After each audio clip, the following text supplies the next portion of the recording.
الله أكبر الله أكبر. أشهد أن لا إله إلا الله. أشهد أن لا إله إلا الله. أشهد أن محمدًا رسول الله صلى الله عليه وآله وسلم. أشهد أن محمدًا رسول الله صلى الله عليه وسلم. أشهد أن عليًا ولي الله عليه الصلاة والسلام. أشهد أن عليًا وأبناءه المعصومين حجج الله. حي على الصلاة حي على الصلاة حي على الفلاح حي على الفلاح حي على خير العمل حي على خير العمل. قد قامت الصلاة قد قامت الصلاة. الله أكبر الله أكبر. لا إله إلا الله.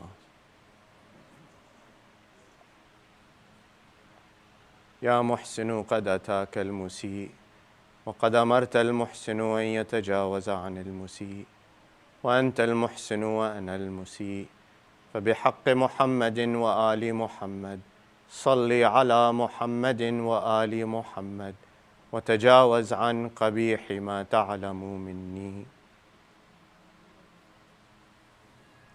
الله أكبر. بسم الله الرحمن الرحيم. الحمد لله رب العالمين الرحمن الرحيم مالك يوم الدين. إياك نعبد وإياك نستعين. اهدنا الصراط المستقيم صراط الذين أنعمت عليهم غير المغضوب عليهم ولا الضالين.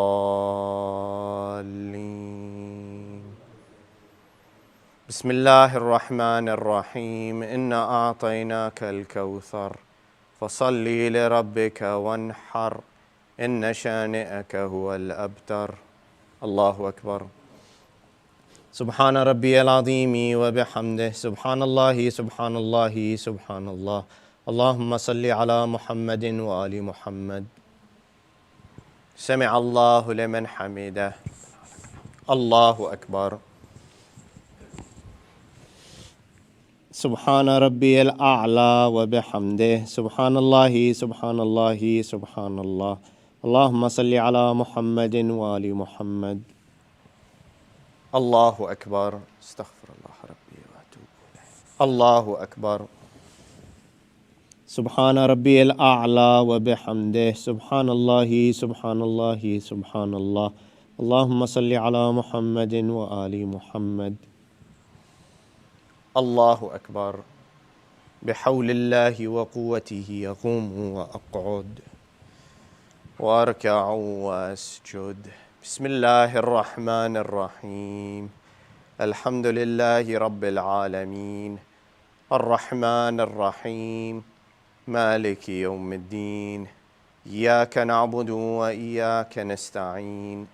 اهدنا الصراط المستقيم صراط الذين أنعمت عليهم غير المغضوب عليهم ولا الضالين. بسم الله الرحمن الرحيم. قل هو الله أحد الله الصمد لم يلد ولم يولد ولم يكن له كفوا أحد. كذلك الله ربي. الله أكبر. اللهم صل على محمد وآل محمد. اللهم كن لوليك الحجة ابن الحسن صلواتك عليه وعلى آبائه في هذه الساعة وفي كل ساعة وليا وحافظا وقائدا وناصرا ودليلا وعينا حتى تسكنه أرضك طوعا وتمتعه فيها طويلا، وهب لنا رأفته ورحمته ودعاءه وخيره. الله أكبر. سبحان ربي العظيم وبحمده سبحان الله سبحان الله سبحان الله. اللهم صل على محمد وآل محمد. سمع الله لمن حمده. الله أكبر. سبحان ربي الأعلى وبحمده سبحان الله سبحان الله سبحان الله. اللهم صل على محمد وآل محمد. الله أكبر. استغفر الله ربي وأتوب إليه. الله أكبر. سبحان ربي الأعلى وبحمده سبحان الله سبحان الله سبحان الله. اللهم صل على محمد وآل محمد. الله أكبر. الحمد لله كما هو أهله. أشهد أن لا إله إلا الله وحده لا شريك له، وأشهد أن محمدًا عبده ورسوله. اللهم صل على محمد وآل محمد، وتقبل شفاعته في أمته وارفع درجته. بحول الله وقوته أقوم وأقعد وأركع وأسجد.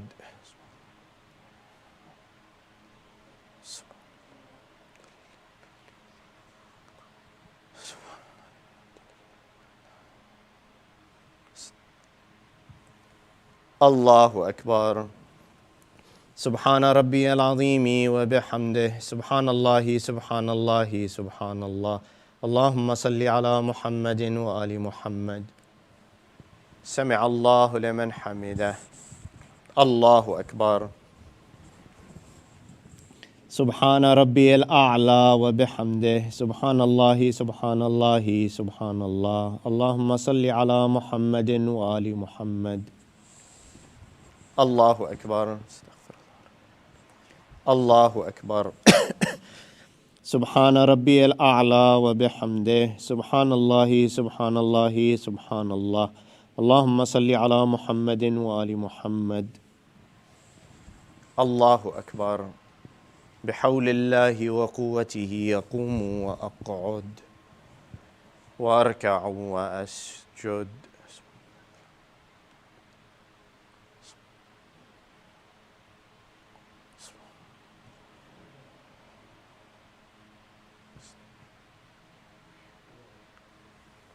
الله أكبر. سبحان ربي العظيم وبحمده سبحان الله سبحان الله سبحان الله. اللهم صل على محمد وآل محمد. رب انقلني من ذل المعاصي إلى عز الطاعة. سمع الله لمن حمده. الله أكبر. سبحان ربي الأعلى وبحمده سبحان الله سبحان الله سبحان الله. اللهم صل على محمد وآل محمد. الله أكبر. استغفر الله. الله أكبر. سبحان ربي الأعلى وبحمده سبحان الله سبحان الله سبحان الله. يا خير المسؤولين يا خير المعطين، ارزقني وارزق عيالي بفضلك الواسع إنك ذو الفضل العظيم. اللهم اغنني بطاعتك عن طاعة عبادك، وبمسألتك عن مسألة خلقك. اللهم صل على محمد وآل محمد، وعجل فرجهم وفرجنا بهم. الله أكبر. الحمد لله، وخير الأسماء الحسنى لله. أشهد أن لا إله إلا الله وحده لا شريك له، وأشهد أن محمدًا عبده ورسوله. اللهم صل على محمد وآل محمد. السلام عليك أيها النبي ورحمة الله وبركاته. والسلام علينا وعلى عباد الله الصالحين. السلام عليكم ورحمة الله وبركاته. الله أكبر. الله أكبر.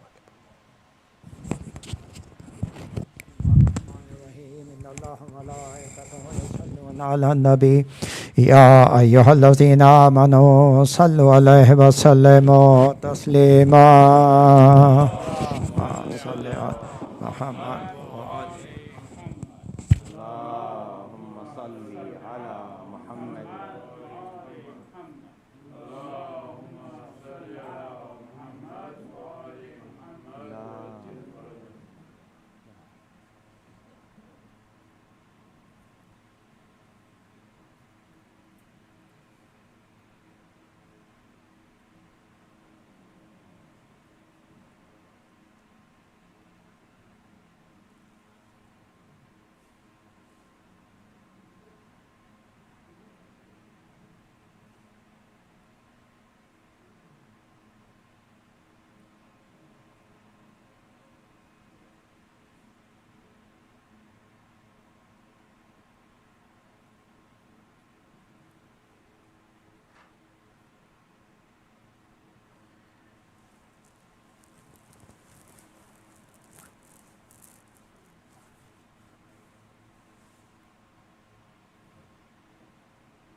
بسم الله الرحمن الرحيم.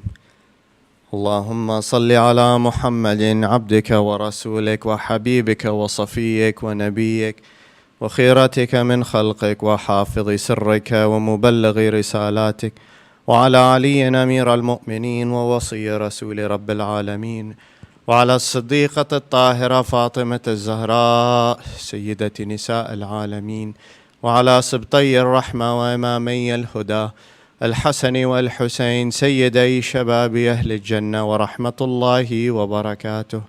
اللهم وصل على أئمة المسلمين علي بن الحسين ومحمد بن علي وجعفر بن محمد وموسى بن جعفر وعلي بن موسى ومحمد بن علي وعلي بن محمد والحسن بن علي والخلف الهادي المهدي الإمام القائم صاحب العصر والزمان، الأمان الأمان الأمان من زوال الإيمان وفتن الزمان.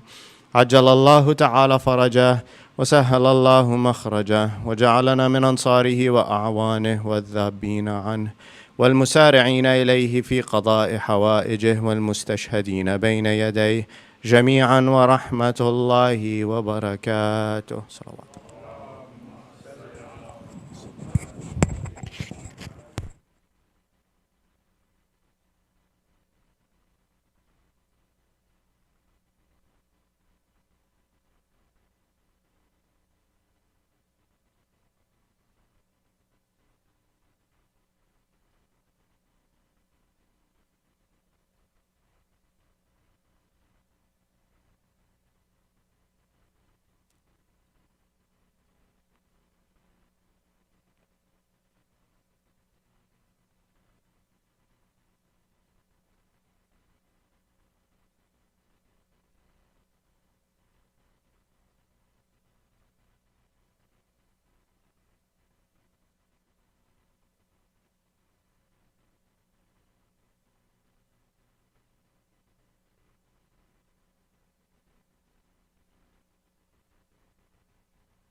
जवाब कौन देंगे और मोमिन आज ये कल पढ़ लिया ना भाई आसान अल्लाहुम्मा सल्ली अला मुहम्मद व आले Muhammad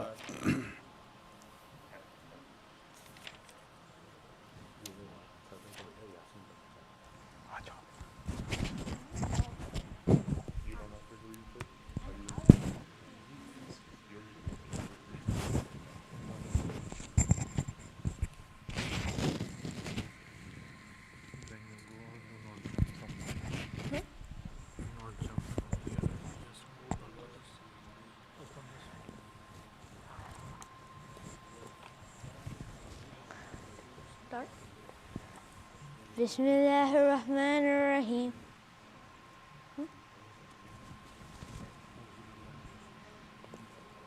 Salawat.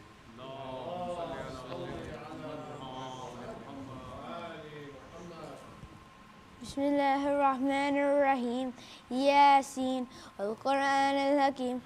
إنك لمن المرسلين على صراط مستقيم تنزيل العزيز الرحيم لتنذر قوما ما أنذر آباءهم فهم غافلون لقد حق القول على أكثرهم فهم لا يؤمنون إنا جعلنا في أعناقهم أغلالا فهي إلى الأذقان فهم مقمحون وجعلنا من بين أيديهم سدا ومن خلفهم سدا فأغشيناهم فهم لا يبصرون وسواء عليهم أنذرتهم أم لم تنذرهم لا يؤمنون إنما تنذر من اتبع الذكر وخشي الرحمن بالغيب فبشره بمغفرة وأجر كريم إنا نحن نحيي الموتى ونكتب ما قدموا وآثارهم وكل شيء نسيناه في إمام مبين واضرب لهم مثلا أصحاب القرية إذ جاءها المرسلون إذ أرسلنا إليهم اثنين فكذبوهما فعززنا بثالث فقالوا إنا إليكم مرسلون قالوا ما أنتم إلا بشر مثلنا وما أنزل الرحمن من شيء أنتم إلا تكذبون قالوا ربنا يعلم إنا إليكم لمرسلون وما علينا إلا البلاغ المبين قالوا إنا تطيرنا بكم لئن لم تنتهوا لنرجمنكم ولا يمسنكم من عذاب أليم قالوا ذلكم معكم إن ذكرتهم بل أنتم قوم مسرفون وجاء من أقصى المدينة رجل من يسعى قال يا قوم اتبعوا المرسلين اتبعوا من لا يسألكم أجرا وهم مهتدون وما لي لا أعبد الذي فطرني وإليه ترجعون أتخذ من دونه آلهة إن يردني الرحمن أنا بضر لا تغني عني شفاعتهم شيئا ولا ينقذون إني إذا لفي ضلال مبين إني آمنت بربكم فاسمعون قيل ادخل الجنة قال يا ليت قومي يعلمون بما غفر لي ربي وجعلني من المكرمين وما أنزلنا على قومه من بعده من جود من السماء وما كنا منزلين إن كانت إلا صيحة واحدة فإذا هم خامدون يا حسرة على العباد من يأتيهم من رسول إلا كانوا به يستهزئون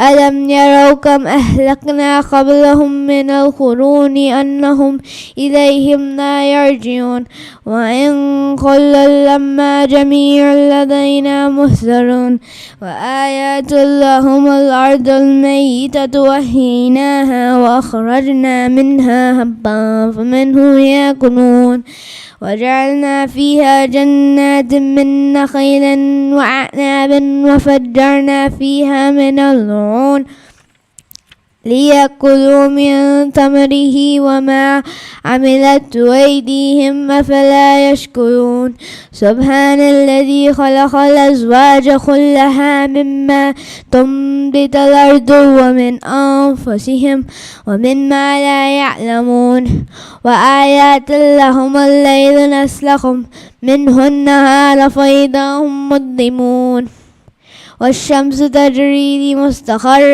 لها ذلك تقدير العزيز العليم والقمر قدرناه منازل حتى عاد كالأرجون القديم لا الشمس ينبغي لها أن تدرك القمر والليل سابق النهار وكل في فلك يسبحون وآيات لهم أنا حملنا ذرياتهم في الفلك المشحون وخلقنا لهم من مثله ما يركبون وإن نشأ نغرقهم فلا صريخ لهم ولا هم ينقذون إلا رحمة منا ومتاعا إلى حين وإذا قيل لهم اتقوا ما بين أيديكم وما خلفكم لعلكم ترحمون وما تأتيهم من آيات من آيات ربهم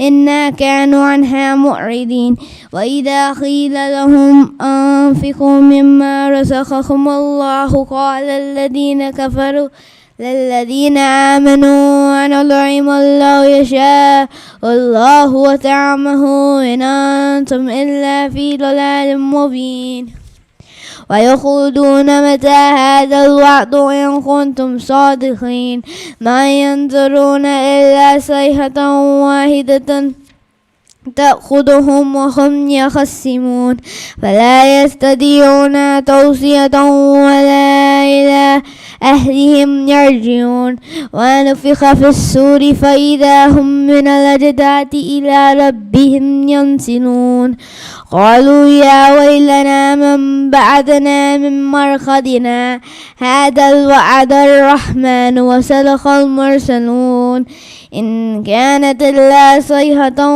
واحدة فإذا هم جميع لدينا مهدرون فاليوم لا تظلم نفس شيئا ولا تجزون إلا ما كنتم تعملون إن أصحاب الجنة يوم في جغل فاكهون هم وأزواجهم في ظلال على الأرائك متكئون لهم فيها فاكهة ولهم ما يدعون إسلام قولا من رب رحيم وامتازوا اليوم أيها المجرمون ألم أعهد إليكم يا بني آدم ألا تعبدوا الشيطان إنه لكم عدو مبين وأن اعبدوني هذا صراط مستقيم ولقد أعتل منكم جبلا كثيرا أفلم تكونوا تعقلون هذه جهنم التي كنتم توعدون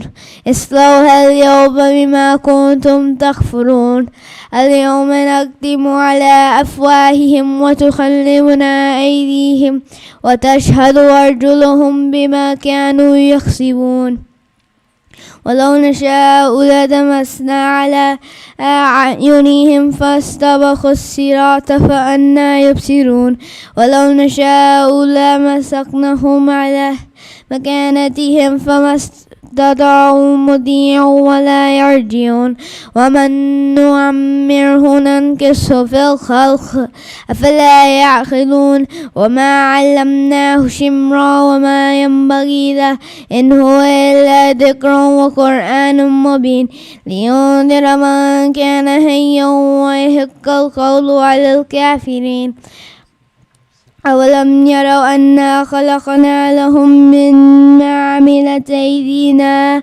أنعاما فهم لها مالكون وذللناها لهم فمنها ركوبهم ومنها يأكلون ولهم فيها منافع ومشارب أفلا يشكرون واتخذوا من دون الله آلهة لعلهم ينصرون لا يستطيعون نصرهم وهم لهم جود مهدرون فلا يحزنك قولهم إنا نعلم ما يسرون وما يعلنون أولم ير الإنسان أنا خلقنا له من نطفة فإذا هو خصيم مبين وضرب لنا مثلا ونسي خلقه قال من يحيي العظام وهي رميم قل يحييها الذي أنشأها أول مرة وهو بكل خلق عليم الذي جعل لكم من الشجر الأخضر نارا فإذا أنتم منه توقدون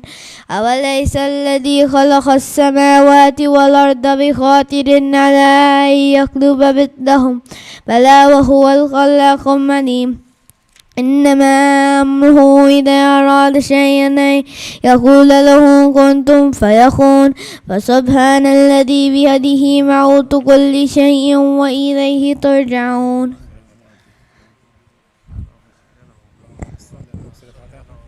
Please read Surah Fatiha for Ryan Ali Heather and the Ansar Heather.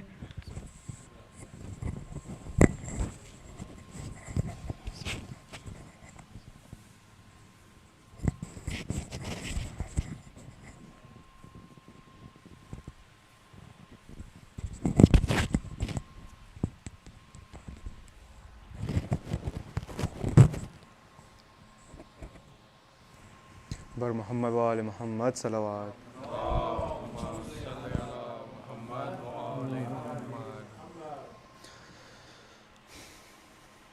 एक और दुरूद मोहम्मद वाले मोहम्मद पर अल्लाह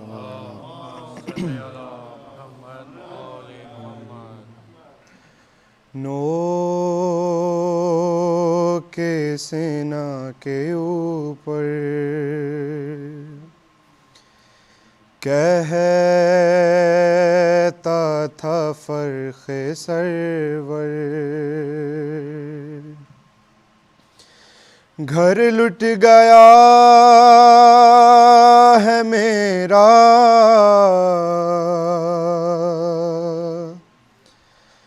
मारा गया बरादर अम्मा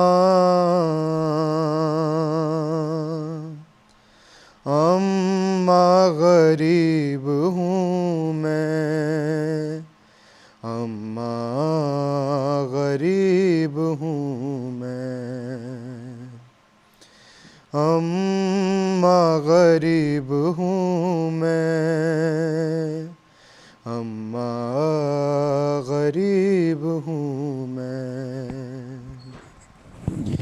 असगर के खून से मैंने देखो वज़ू किया है इस इम्तिहान में उसने भी सुर्ख रू किया है इसकी लहद बना कर अम्मा गरीब हूँ मैं अम्मा गरीब हूँ मैं अम्मा गरीब हूँ मैं और मैं किस कदर हूँ प्यासा अम्मा बताऊँ क्यों कर सूखा गला था इतना चलता नहीं था खंजर कब्ज़े में रखे कौसर अम्मा गरीब हूँ मैं और मैं कैसा बाप था जो ऐ दौर इम्तिहानी रोती रही सकीना मैं दे सका न पानी, आए यकीन क्यों कर, अम्मा गरीब हूँ मैं, अम्मा गरीब हूँ मैं, अम्मा गरीब हूँ मैं।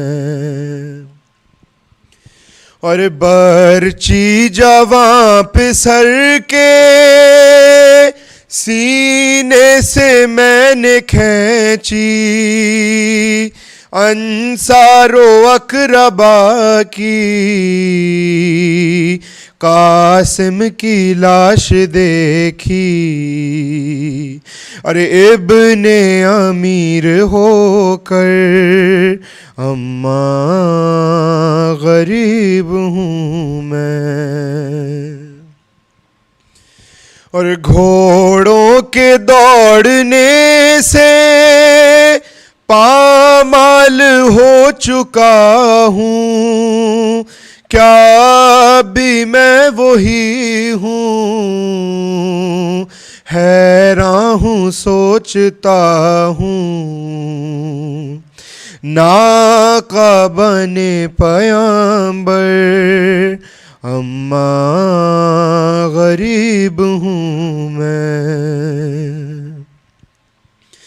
और आप आ गई हैं अम्मा, याद आ रहा है बचपन, वो साथ साथ चलना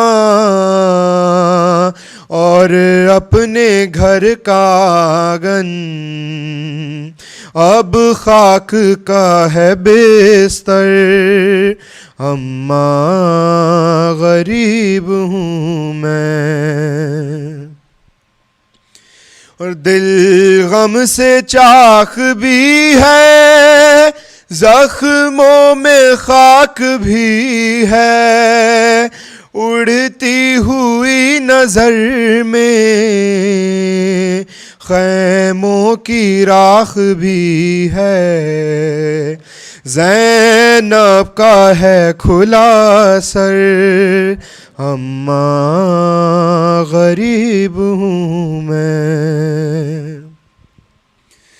रेहान फट न जाए अहले अज़ा का सीना, बस रोक ले यहीं पर शबीर का ये नौहा, सब रो रहे हैं सुनकर, अम्मा गरीब हूँ मैं, अम्मा गरीब हूँ मैं, अम्मा गरीब हूँ मैं।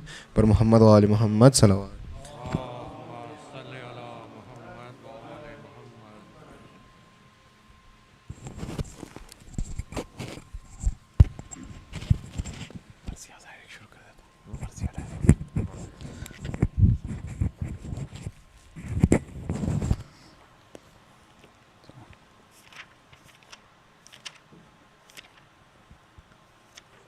सलवात।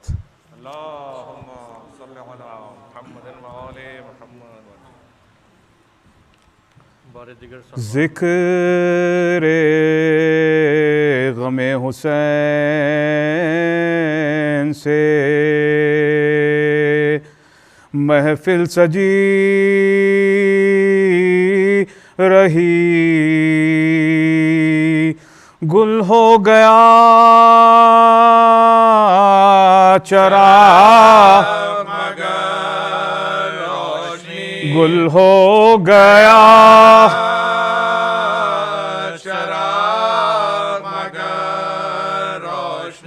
अकबर के बाद ज़ीस्त में क्या दिलकशी रही, लैला तमाम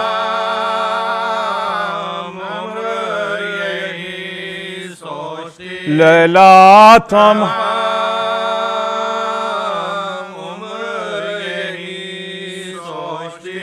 ख़ैमे फुरात से तो हटाए गए मगर अब्बा से ना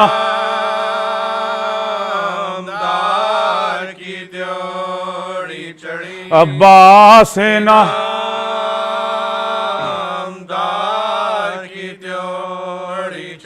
अश्के गमे हुसैन का टूटा न सिलसिला रुमाल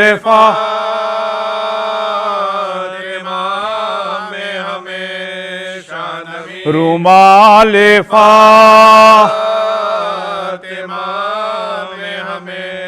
शान में रही जिक्र गमे हुसैन। मोमिनो आज खुरासान में है ताज़ा मातम,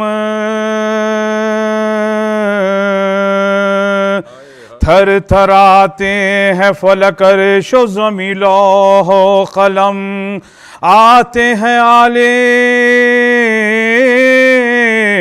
अबाका कुड़ाते बाहम आबिदो बाखर जाफरो जनाबे काज़े आबिदो बाखर जाफरो जनाबे काज़े। मुँह को हजरात ये सबा सुओं से धोते हैं, जम्मा मैयत के उठाने के लिए होते हैं, जम्मा मैयत के उठाने के लिए होते हैं। क्या किया खैर के बेजुर्म क़ता को मारा, दिल बरे फातिमा शेर खुदा को मारा, जहर दिलवा के गरीब गुरबा को मारा। आज मामून ने मजलूम रजा को मारा, आज मामून ने मजलूम रजा को मारा। खाक में मिल गया एक और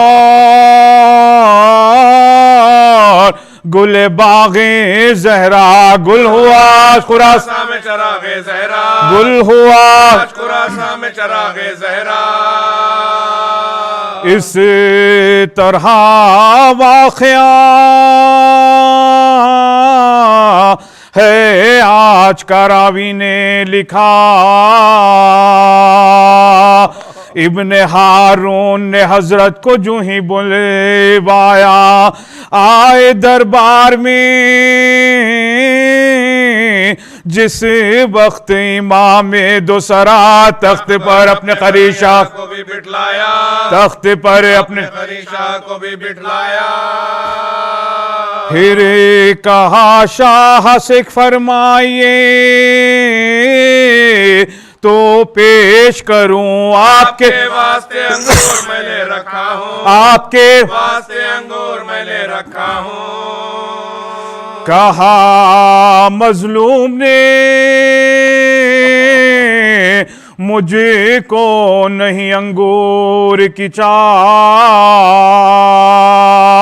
किस लिए सामने है तश्त जो तूने रखा, किया इसरार जो उसने तो इमाम जीजा खा के अंगूर को कहने लगे इन्ना लिल्लाह, खा के अंगूर को कहने लगे इन्ना खा के अंगूर को कहने लगे इन्ना लिल्लाह।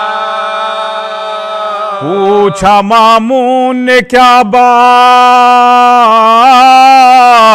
है फरमाइएगा, सर झुका कर का मासूम ने मालूम हुआ, कर झुका कर का मासूम ने मालूम हुआ। खा के अंगूरे दगाए हैं घर को अपने, ख़ै किए जाते हैं पकड़े हुए सर को अपने, दर्द होता है दबाते हैं जिगर को अपने, याद फरमाते हैं हम शीरो पिसर को अपने, याद फरमाते हैं हम शीरो पिसर को अपने। सैयदो बेकसो मजलूम गरीबल गुरबा मुस्तरिब हाल मसूम गरीबुल गुरबा, मुस्तरिब हाल मसूम गरीबुल गुरबा। मौत का आ गया चेहरे पे पसीना यारों, गश में है बारिश सुल्तान मदीना यारों, 8वां मोहरे नबूवत का नगीना यारों, खाक में मिलता है अहमद का खजीना यारो, खाक में मिलता है अहमद का खजीना यारो। दरो दीवार को हसरत से रजा देखते हैं और उन्हें याद से सवाल अबा देखते हैं, और उन्हें याद से सवाल अबा देखते हैं। पीटती है कभी सर को कभी थर्राती है, फातिमा इस तरह रोने के लिए आती है, जानिबे अर्शे उला रूहें रजा जाती है, बेकसी लाश पे रो के चिल्लाती है, बेकसी लाश पे रो के चिल्लाती है। मौत की हिचकियां अब लेता है दिल बरे उसका, 4 हम माल उठा जनाजा जिसका, 4 हम माल उठा जनाजा जिसका। सचे है गुर्बत की अजब मौत है लिहाजा, ना कोई मोनिस यावर न दवा है ना गिजा, बिस्तरे मर्ग पर थे आप तवक्कल बखुदा, ना कोई पानी पिलाने को दमे आखिर था, ना कोई पानी पिलाने को दमे आखिर था। वही बेकस है रजा नजा मिन्ना लिल्लाह, हाय क्या वक्त है मजलूम पे अल्लाह अल्लाह, हाय क्या वक्त है मजलूम पे अल्लाह अल्लाह। खाका फर्श रिदा गर्द तवक्कल तकिया, उफ भी करता नहीं खामोश है सोने वाला, नज़ा में देखी रज़ा ने जो शबी है ज़हरा, बंद आंखें हुई और खातिमा बिल खैर हुआ, बंद आंखें हुई और खातिमा बिल खैर हुआ। एक हिचकी का बसाना था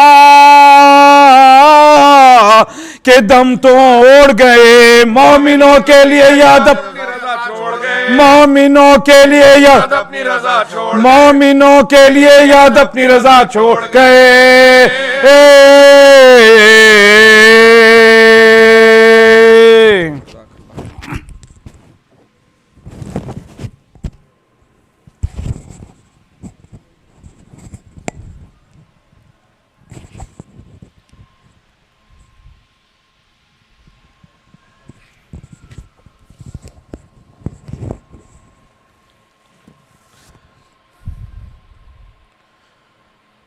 पर मोहम्मद वाले मोहम्मद सलावत।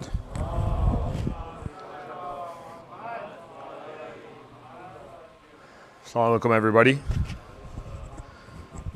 Thank you again for joining us for our lecture series with Sheikh Mehdi Hazari.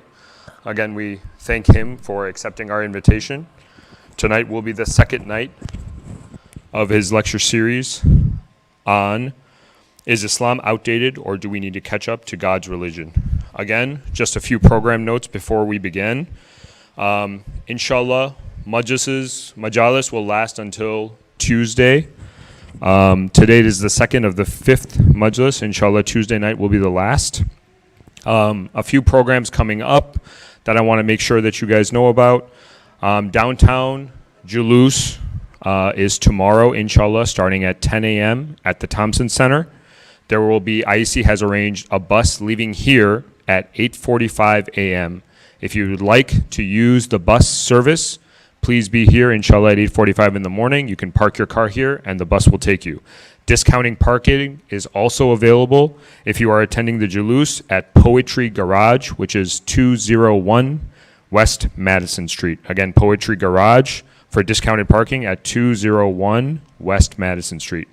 Tuesday is Arba'in, inshallah, and then we will, there's a whole day's worth of programs on that day. Inshallah, at 10 a.m., there will be a walk from a few locations to IEC in commemoration of the walk that's happening from Najaf to Karbala.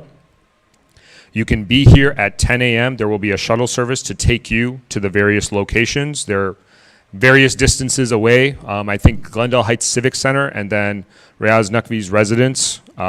They're, I think, 1.5 and 3 or 4 miles away. And inshallah, you can choose whichever one you want to, and you will walk over here together as a group. After that, there will be Urdu-only majalis in the Urdu hall. And then at night, inshallah, there will be English majalis. And in between there, after the Urdu majalis, I misspoke. After the Urdu majalis, in the afternoon, there will be julus in the parking lot. And then at night, inshallah, at the regular time, there will be the final majlis with Sheikh Mehdi Hazari. Thank you again for everyone attending. Please be mindful of, the COVID standard protocols. Please keep your mask on at all times. Maintain distance as much as you can. And with that, without wasting any more time, inshallah, please welcome Sheikh Mehdi Hazari with the loud salawat.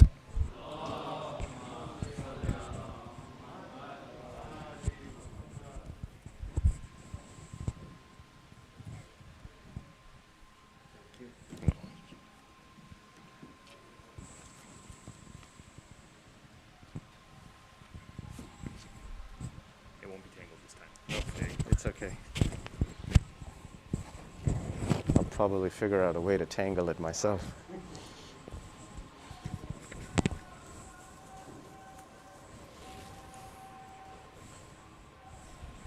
أفلح من صلى على محمد وآل محمد.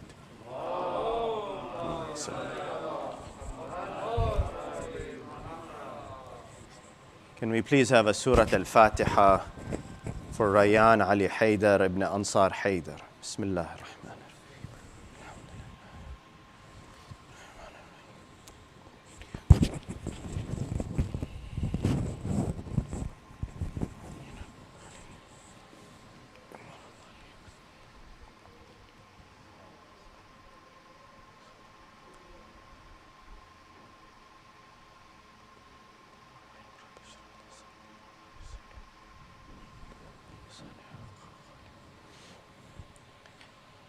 بسم الله الرحمن الرحيم صلى الله عليك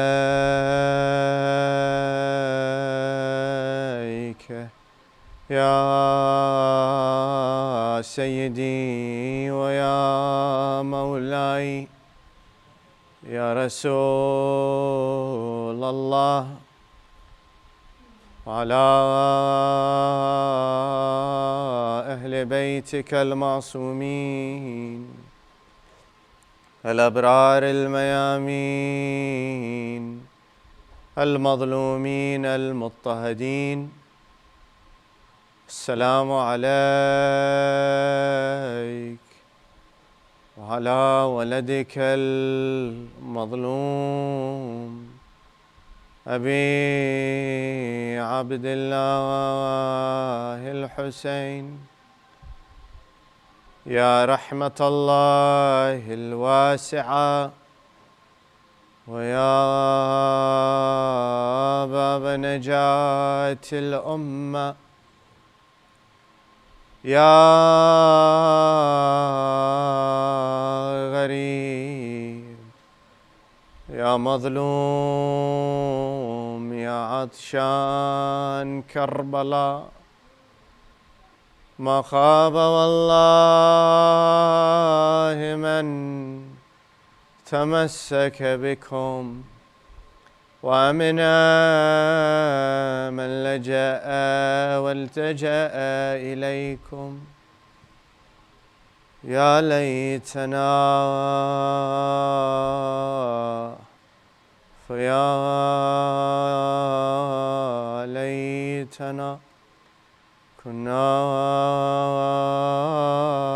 معكم سادتي فنفوز والله فوزا عظيما.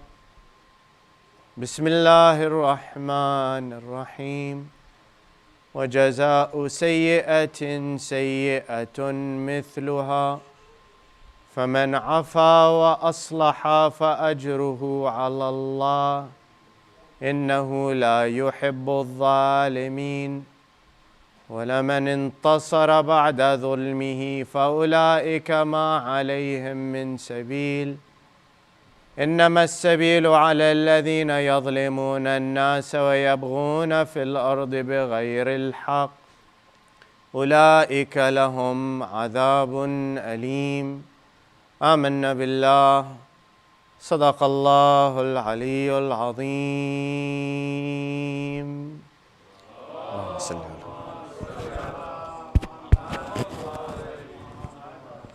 والسلام عليكم جميعا ورحمة الله وبركاته. عظم الله أجورنا وأجوركم بمصابنا بسيدنا ومولانا بعبد الله الحسين. We mentioned yesterday that humanity has been progressively moving forward, advancing. And you can see this in the shape of how societies are. You can see it in the advancements in health, modernization in technology, how societies are organized, the types of resources that are available to people. All of these have slowly, what we consider moved forward towards refinement and improvement. And Islam, as we said yesterday, advocates the improvement of the human situation. Islam always wants that humanity can live a better life, albeit material, albeit relegated to the life of this world. Islam does not say that you need to live in desperate conditions or conditions where you are struggling to find food. No.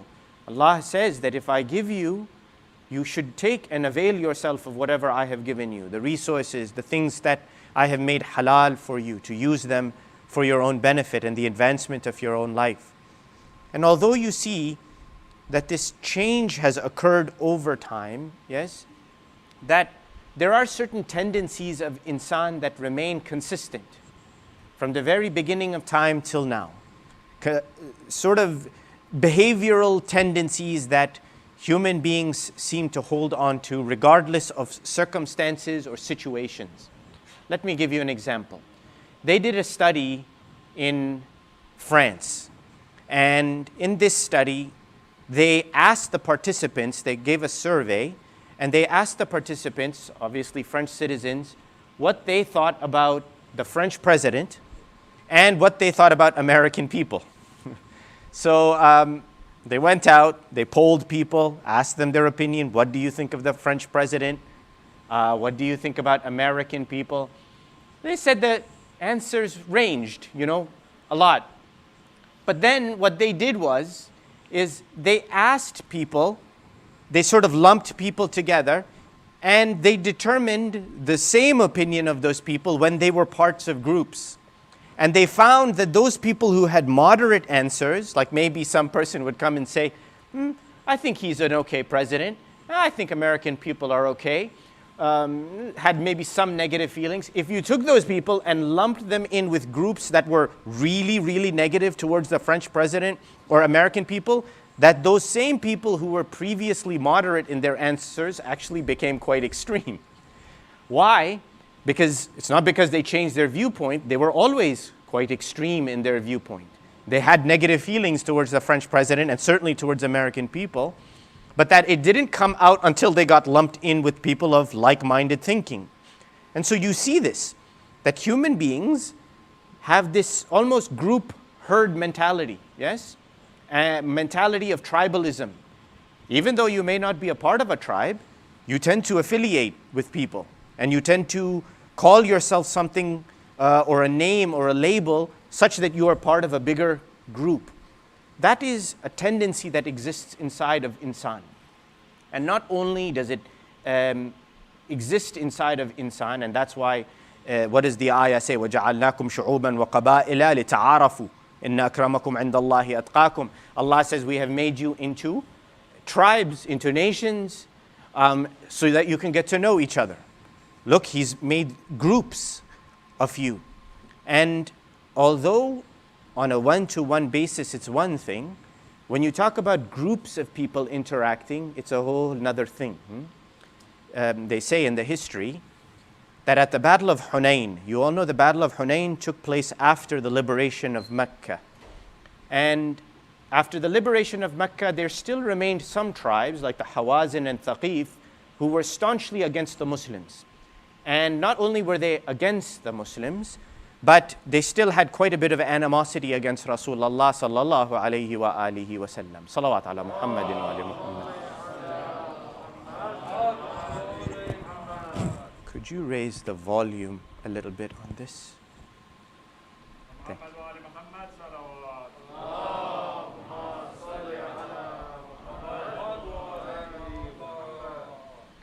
Usually most people are telling me to turn the volume down. Unfortunately, you're stuck with me raising the volume up on you. May Allah bless you. So, in the battle of Hunayn, Quran talks about it. After the battle had taken place, that's easier. Now I don't have to raise my voice so much. When the battle had finished, they say the Muslims were gathering the spoils of war. At one point, the history describes that two men approached some water that had been left behind. And one of the men was an Ansari, and the other was a Muhajir. And they came and they started arguing about the water. Now imagine, they're fighting over water. They're not fighting over gold, silver.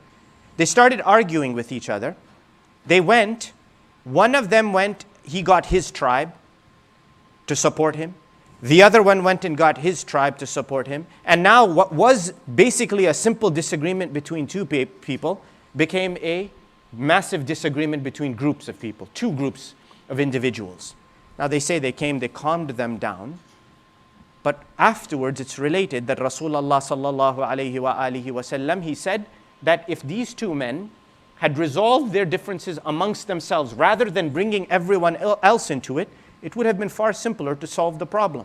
The problem could have been dealt with easily, but they made it bigger by bringing in more groups of individuals into it. It's our nature to some degree. Why? Because we want to feel that whatever is happening to us, it's not unique to us. It's happening to other people like us as well, yes? So the struggles I feel as a Muslim American, I want to feel that I'm part of a bigger group who are struggling in the same manner as I do. You will see the same thing about other groups of people. Latino Americans, African Americans, groups of people who have a common background, a common sense, a common way of life, and what they perceive to be common deficits for them, yes? And so what happens? You have circumstances in which people now engage in politics, all right? Now, the word politics, unfortunately, takes a lot of different meanings. And Islamically, we address these things. The Quran has addressed these things very beautifully and very poignantly. And so let's talk about that a little bit tonight, yes? The word politics, there are many definitions for it today. And unfortunately, you need only to look at CNN, Fox News, MSNBC, and you will basically get an image in your mind of what is politics, unfortunately. And I'm sure the same goes for countries like Pakistan, India, Iraq, Lebanon, Afghanistan, all of those places. Because this is human nature. So when you define politics from a sociological perspective potentially, you see it can mean one of a few things.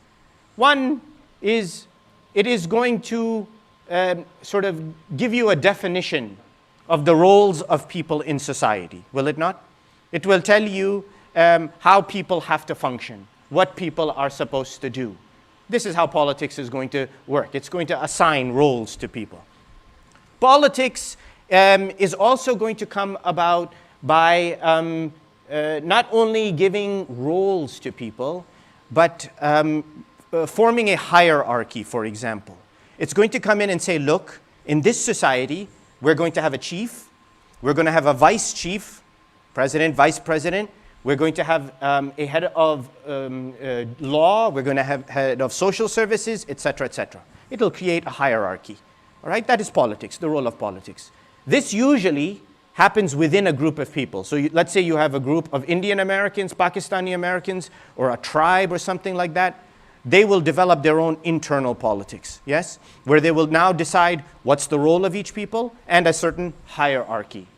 Now, in addition to this, politics, if you also want to define it, it's the maneuvering of people to advance their own agenda, okay?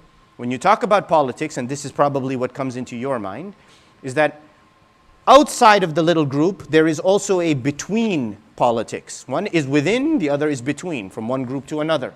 And so you have a maneuvering between groups, between tribes, between classes of people, herds of people, for lack of a better term, to advance their agenda. And the fourth thing is to have an interaction with each other to ensure that the allocation of resources comes to the group that you are representing. So if you have a group of Pakistani Americans, is it mostly Pakistani here? Or is this falling on deaf ears? Mostly Indian? I know we have one Lebanese. Alhamdulillah, that's good. Whatever group it is, it's not only about maneuvering to have my own agenda fulfilled, but to ensure that not only do I get resources appropriately, but that I have power and I have say in the society in which I live. Is this not politics? This is essentially politics today. That you talk about how everything is run, the job of the government. These four things are essentially the elements. Within a group, now you can look at it today in the political parties. You have within the Democrats, you have politics within them. You have within the Republicans politics, within the Libertarians politics, within the Green Party politics. And you have outside of them with each other in the same manner, right? So this exists, this dynamic exists. And Islam has addressed this. The beauty of this is that the Quran talks about these things. Does it use the word politics, siyasa? No, it does not necessarily use the word that way, but it hints to the nature of insan.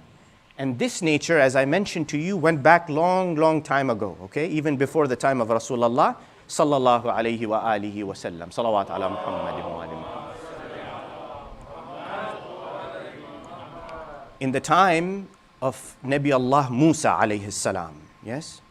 You know, in the time of Musa alayhi salam, there were two groups, essentially, yes? There were the Egyptians, the people of Fir'aun, and you had the Bani Israel. Now, clearly, there's a status difference in society in Egypt at that time. Fir'aun and the Egyptians, top class. The Bani Israel, lower class. The ones who determine everything, Egyptians and Fir'aun.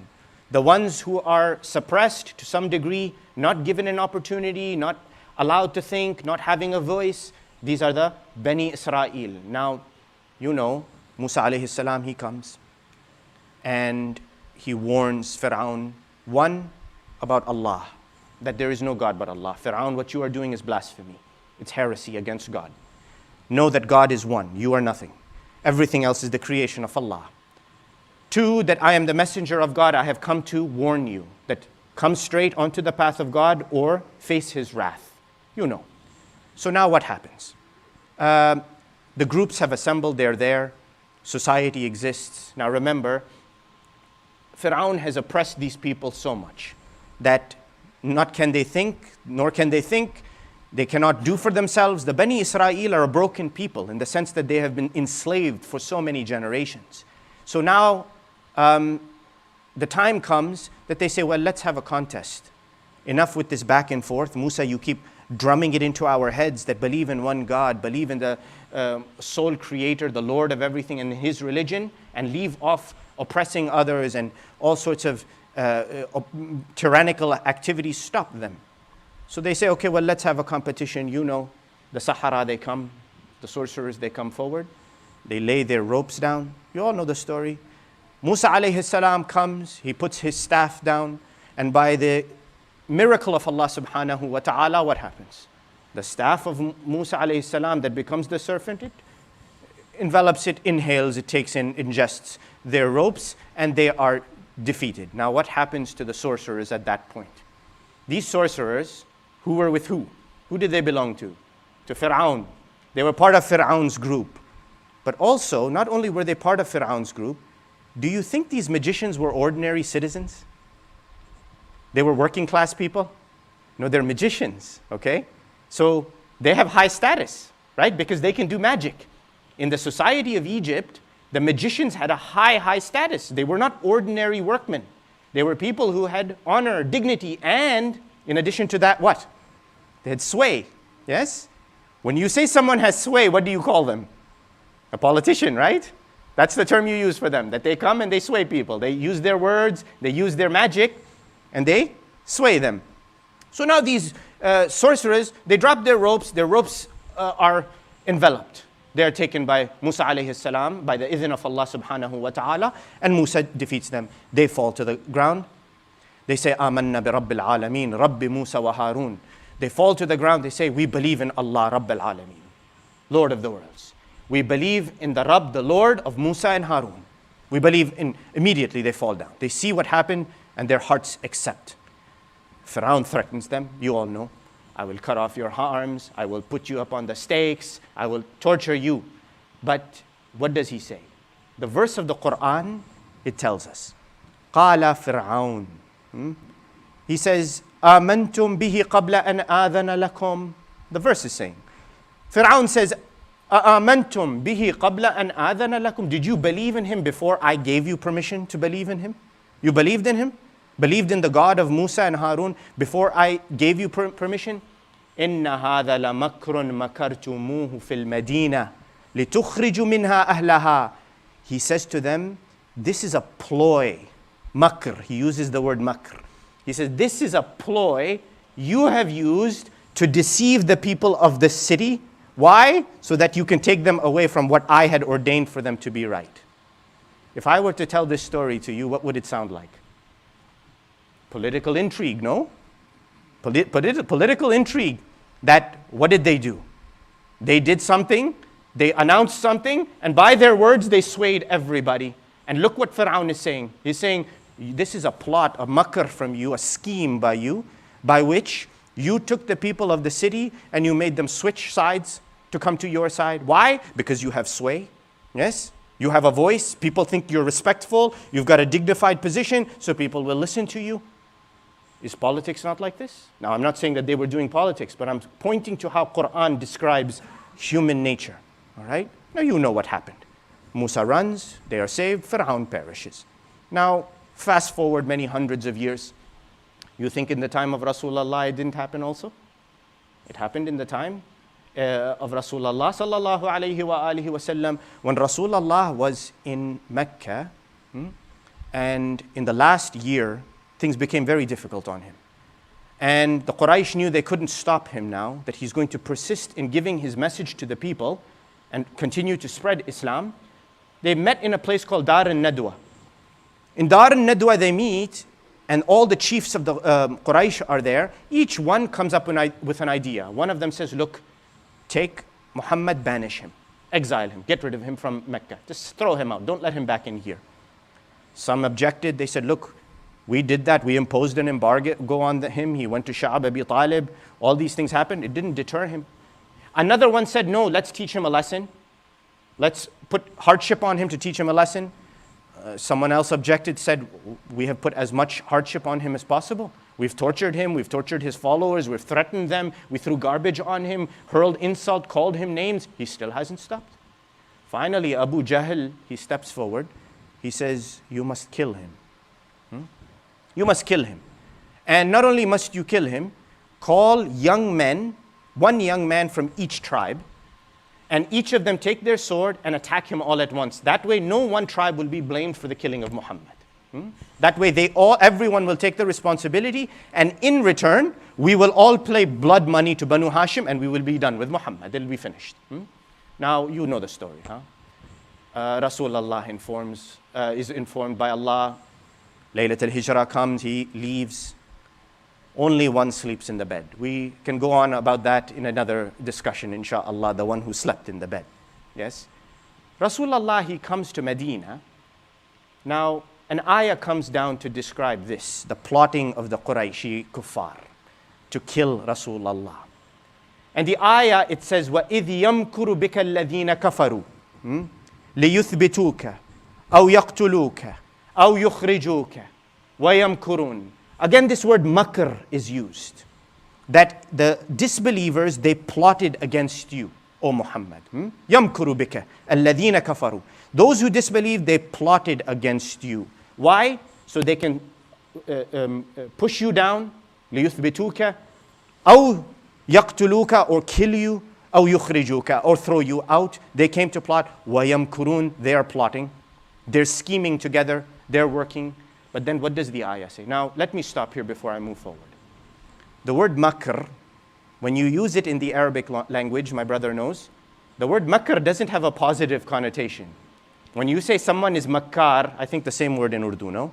You say someone is makkar, is it a good connotation? It's not a good connotation. This person is considered to be devious. This person is considered to be evil in some way, plotting in a negative manner, in a malicious manner against other people. Arabic is the same. In the common language of Arabic, when you say makr, ya wa yamkurun, they are plotting in an evil way. But this verse, what does it say? It says, wa yamkurun wa yamkur Allah. Allah is also plotting. Wallahu khairul makirin. Allah is the best who does makr. So now, it's not only they who are doing makr. Allah is the one who does makr, and Allah is the best of plotters when it comes to plotting. So when the ulama, they explain this word makr, it means sarf al-ghayr, particularly Raghib. When he explains this, it says sarf al-ghayr amma yaqsud. Very important, okay? I'm explaining to you the words of the Quran, how deep and beautiful they are in meaning. Sarf al-ghayr amma yaqsud. If somebody is coming forward to do something, okay? You see them moving forward, they have an agenda, they're about to do something, they're about to enact something that they want to do, and you step forward and you convince them not to do it. You turn them away from what they had an intention to do. This is makr, all right? Now, let's say they were going to do something bad. Let's say, wal-ayadhu billah, they had an intention to do something bad, their plot, their scheme was to do something bad, and you turned them away. And you turned them away towards goodness. Is it not good then? Then your plot was a plot of goodness. It resulted in goodness. Or if you were going to do something good and the evil people came and turned you away towards doing something bad or towards a bad consequence. In this way, makr can be bad. It can also be good. When the evil people turn you away towards an alternate end that is bad, that is evil. But if Allah is the one who is doing the makr, as the Quran is saying, Wallahu khairul makirin, then his end will be what? Always good. Now the beauty of this ayah is that the commentators of the Quran, what do they tell us? They say that this ayah, when it came down, it was after the hijrah. Hijrah occurred in Mecca. No, he left Mecca, he came to Medina. The commentators on the Quran, the historians, the ulama, they say that this verse that I just recited to you, that the kuffar are plotting against you and God also plots. And God's plot is the best. He will overcome, always. The ayah came down in Medina. After he left Mecca. It came down in Medina. So now I ask you, consider why it is maybe that that ayah came down in Medina. He has already left the kuffar behind. Maybe it was a message to those other generations that plot what you will, but know that Allah's plot will always come forward. Allah, what He decides will always come to be done, will always come to pass. And so you see that religion, Quran talks about it. Groups of people dealing with each other. Indeed, Rasulullah sallallahu alayhi wa alihi wasallam did this, did he not? When he dealt with the Christian tribes in Medina, when he dealt with the Banu Nadir and Banu Qurayza in Medina, the Jewish tribes in Medina, he dealt with them in a similar manner, dealing with their laws and how to talk to them. Same goes with the kuffar of Quraysh. If you want to talk about a brilliant and wise move, see Sulh Hudaybiyah of Rasulullah sallallahu alayhi wa alihi wasallam, in which Rasulullah signed the treaty with the Quraysh and came and agreed to terms that even his companions, so-called, were saying that if we ever doubted in the prophethood of Muhammad, that was the day we doubted in Rasulullah. Imagine. And there again, who was sitting next to Rasulullah? The same one who was lying in the bed of Rasulullah, obeying Rasulullah. Because only Nafs al-Rasul knows the wisdom of Rasulullah sallallahu alayhi wa alihi wa sallam. Salawat ala Muhammad wa ala Muhammad. Islam recognizes that groups of people need to exert their will on others. And when I say exert their will, for goodness, it must be for goodness. Let me give you an example. In the late 1800s, I'm sure you've heard of this, Nasir ad-Din Shah was the ruler of what was Persia at that time, yes? They were growing tobacco in those days in Iran. And the small farmer was growing the tobacco and selling it. But what he ended up doing was he gave the national contract for tobacco to a British company. The Shah, he went and he gave the national contract to a British company. What happened? What does this do? Today, when we have politics that is occurring, what happens? People argue about the allocation of money, about funding for different initiatives. We talk about supporting the small farmer, right? Congress people talk about these things, supporting the small businessmen, the businesswomen, the industry, different sort of projects and initiatives that are occurring in society. Now, Nasir ad-Din Shah, what did he do? He gave the contract to a British entity who now had basically a monopoly over all of tobacco. The poor farmers of Iran, of Persia, started to suffer badly. And smoking was big at that time. People were heavy smokers. So it was a big trade, it was a big business. So what happened? Some of the Shia of Persia, they sent a letter to the Marja of that time, Mirza Hussain Shirazi, who was in Samarra at that time. They sent him a letter, they said, look, we're suffering. We're suffering because the Shah gave the contract to a British entity. We cannot sell our product. We're going hungry. Our children cannot eat. Suffering is spread across the land because this is such a common trade or business of growing tobacco and selling tobacco. They say the Marja, may Allah have mercy on him, he issued a fatwa. Go and see the tobacco revolt of 1890. He issued a fatwa that anyone who goes and buys tobacco from this British company, it is akin to declaring war on Imam Mehdi. Imagine, he gives a fatwa like this. And you can imagine what the impact of such a fatwa was. The impact was that eventually the Shah had to say, my hands are tied, I'm going to break this contract with this British company. Okay? Now, what did he do something good? Yes, of course he did something good. He used his position, his power, within a legitimate Islamic sense, to help the common man who were suffering. And suffering because there was an inappropriate business deal that had been enacted. Was it not inappropriate to give the whole contract to one business firm and that to a foreign entity rather than looking out for the local businessman? This is Islam. This is how Islam deals with the needs and the interactions of individuals. And this is a topic that by no means am I addressing it from every angle. I'm giving you one small little look. Go and read. There are so many books on this. Just type in the word wilaya and politics into it and you will see how complicated an issue it is and how much has been written about it. But in closing, when I talk about this, I want to mention one thing to you.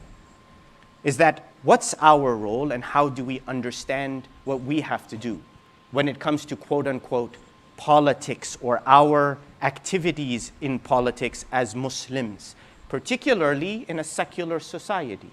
So let me begin by telling you that when Imam Ali alayhi salatu was salam, Allahumma salli ala Muhammadin wa ala Muhammad, when he sent Muhammad ibn Abi Bakr to Egypt, he sent him there as his governor. Muhammad ibn Abi Bakr was assassinated. He was killed. When that happened, he called Malik al-Ashtar. And he said to Malik, he says, look, Malik, he called him from a city called Nusabain. He says, come to me here, meet with me. I will give you a letter and some instructions, and you go and replace Muhammad ibn Abi Bakr. I need you there. And he even writes a letter to the people of Egypt. He says, I am sending to you somebody who I need. He is so important to me, Malik al-Ashtar. I need him, but because of you, I am sending him to you. He sends Malik there. He gives him some instructions. One of those instructions that he gives to Malik al-Ashtar, he says to him, he says, فَلْيَكُنْ أَحَبَّ الْأُمُورِ إِلَيْكَ أَوْسَطُهَا فِي الْحَقِّ. He says, let one of the most beloved things to you be that your implementation of haqq is comprehensive. Make sure it's comprehensive. وَأَعَمُّهَا فِي الْعَدْلِ. Make sure that it's universal in its justice. Make sure your implementation of truth is comprehensive, and that when you administer justice, it's universal. Universal. وَأَجْمَعُهَا لِرِضَى الرَّعِيَّةِ. Make sure that whatever you decide, the vast majority of people are satisfied with your decision. Don't make decisions such that one group is satisfied and the other is dissatisfied with you. Or that you are catering to the whims of one group of people and leaving another group behind unattended to. Imam Ali alayhi salatu was salam, he says to him, O Malik, now this is the important part. He says, be aware of the chiefs. I'm paraphrasing. Be aware of the chiefs. And I think maybe this is his message to us today. He says, be aware of the chiefs and don't be concerned about pleasing them. Why? Because when the difficulties and the trials hit, when they come into a community, he says you will find the most difficult people to deal with are the chiefs. He says they are the most ungrateful, and you will find that they will be the most unresolved and the most unprepared to help you resolve the issues, to solve the problems. Instead, he says, the amma hum umud ad-din, umud al-muslimin. The amma, when he says amma, he means the general public, not the chiefs. He says the general public, they are the pillars of Islam, the pillars of the Muslim community. The general public, not the leaders, not the leaders, the general public. He says by them Islam has been built. By them societies are strong. By them defense of the nation occurs, not by the leadership. So he says, Malik, make sure you fulfill their needs. Now why am I telling you all of this? Because oftentimes when we think in a silo, always. We think in a sequestered manner. We don't think broadly. I make a decision, I act for the benefit of my group or what I perceive to be the benefit of my group, and what I don't realize is that its negative consequences are falling upon someone else. And that today exists. It exists very commonly. Just look very carefully, look at the recent data on messaging for COVID vaccination. Go read it. Epidemiologically, you'll see that there are certain groups in our country who are not getting vaccinated, and that there is some legitimacy as to why they are not being vaccinated. Some of it is because of messaging, because the messaging is meant for one group of people. It suits one group of people, whereas it does not suit another group of people. The same thing goes for tobacco smoking, strangely enough. Cessation campaigns for people who smoke, today, they benefit one group of people. They are targeted towards one group of people, whereas another group does not. Whether that is for financial reasons or because of negligence or because of lack of awareness as to what these people need to quit smoking, that's another thing. But you can see how the world works. Yet you see, what does Islam say? And particularly Amir al-Mu'mineen Ali ibn Abi Talib alayhi salatu wa salam bi abi wa ummi. Allahumma salli ala Muhammad wa ala Muhammad. Look at the beauty with which he acted. That even after the Battle of Nahrawan, in the Battle of Nahrawan, he fought against the Khawarij. And they considered him to be an apostate. Wal-ayadhu billah. They said because Ali ibn Abi Talib, the way he has behaved, he has forsaken Islam. And they will accuse him quite viciously. In fact, I don't know how many of you know this, that one of their base of operations was in Raqqa, in what is Syria today, same city in Raqqa. They will stop on the road, they will catch people, and they will say, what do you think about Amir al-Mu'mineen Ali ibn Abi Talib? And if the person said, I am a follower of Ali ibn Abi Talib because he is Amir al-Mu'mineen, they will kill them. It is a fact in that time, we see their children today. We see those same children, their descendants are there today doing the same thing today. Yes? And not only do they kill them, there is a report they caught one man, they killed him. They saw his wife, she was pregnant, they killed both of them, the mother and the unborn child. It is in the history, in Imam Ali's time. So it's described that once Imam Ali alayhi salatu was salam, he's sitting in his home or in the government office where he has his governorship. They say two men, they bring a man to him. They're holding him tight, yes? And this man, he was on the road, he's one of the Khawarij, he's asking people. And one of the people he asks is Uday ibn Hatim al-Ta'i, the great companion of Rasulullah and of Amir al-Mu'mineen. They asked him, are you safe? Is your religion safe? This is how he's asking him in sort of a devious manner. Is your religion safe? Meaning this Khariji is asking Uday that, have you continued to follow Ali ibn Abi Talib, or have you become safe from it? Have you preserved your religion by discarding Ali ibn Abi Talib? And Uday, he's smart. He says, no, I am safe. Meaning full well, I've stayed with Ali ibn Abi Talib. So when it is found out that this guy is a Khariji, some companions of Imam Ali, they grab him. They bring him to Imam Ali alayhi salatu wassalam. And they say, Ya Amir al-Mu'mineen, this guy here is questioning. He is a Khariji. And on top of it, he is calling you an apostate. He's calling you apostate. You signed a treaty with Muawiyah, you did this and this, all of these things that happened at Safin. Tell us, what should we do? Imam Ali alayhi salatu wasalam, he says, what do you want to do? They said, we want to execute him for his behavior, the way he is acting. Imam Ali alayhi salatu wasalam, he says, execute him for what? He hasn't done anything. He's not done anything.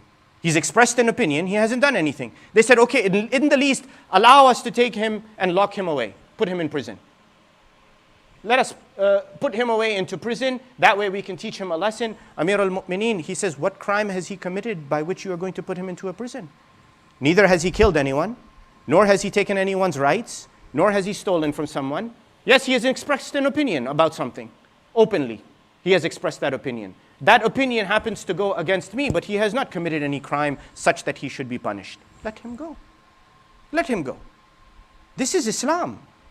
This is how Islam deals with the issues of people. You think he was the only Khariji? No, there were so many Khawarij. So many Khawarij. And after Nahrawan, Imam Ali alayhi salam thought to let them be, advocated, and even said when he died that after I die, do not fight against them. Let them be. They said, why, Ya Amir al-Mu'mineen? He said, because you don't know, there may be some mu'min in their descendants. There may be some believers who will come out of their descendants. Let them be. This is the guidance of Allah subhanahu wa ta'ala. And this is how we say that we follow this household. And you know that when you talk about groups of people, Islam comes to say you are Muslim first. And even beyond that, you are human. Remember that. So when we talk about our own roles in society today, my dear brothers and sisters, be active. You are citizens. We are citizens of our country, of our great country. We have been afforded a voice. We have been afforded empowerment, an ability to get up and move and cause change. We are not weak in the land. We are not oppressed in the land. We have not been silenced like the Bani Israel and oppressed. We have been given a platform on which we can speak. Believe me, we have. It is us who don't avail ourselves of it. And the only thing that is worthy of note is then that when the marja', what he says is that get involved, do so you can better the lot of Muslims. So you can advance the lofty goals of justice, equity, goodness for everybody. This is your nation. Defend it with your morality and your ethics. Be involved. That is how Islam teaches us. Islam is not against being involved in these matters and advancing an agenda of morality, ethics, good behavior, and to be a voice for those who don't have a voice. Because there are far many non-Muslims who have less than us in this country for whom there is no voice, for whom we must give a voice. When we stand up for ourselves, we stand up for them in the same manner. That's why Imam Hussein is Shaheed al-Insaniyya, isn't it? When you talk about Imam Hussein, it is not just that he's standing up for Islam, he's standing up for insan, dignity of insan. That's why you see every different types of people who were in the army of Imam al-Hussein alayhi salatu wassalam. Even on the day of Ashura, you know this. You all have heard this. That there was a young boy, Turkish boy, who was fighting with Imam Hussein. And he went out to fight with the wave of soldiers from his companions who had gone out. Some say it was the first wave that had gone to fight. When he fell, they say he fell, he said, Assalamu alayka ya Aba Abdullah. Alayka minni akhiru salam. My salam on you, ya Imam Hussein. Imam Hussein, he reaches him, sees the body has riddled with injuries, wounds. They say, Al-Imam al-Hussein alayhi salatu wassalam, the Rawi he described in the Arbab al-Maqatil, Imam Hussein goes and he puts his cheek on the cheek of this young Turkish boy. Ya Allah, Ya Aba Abdullah, Allahumma ashfi qalb al-Hussein. He puts his cheek on the cheek of this Turkish boy. They say this Turkish boy, he smiles. And he says, how lucky am I that the grandson of Rasulullah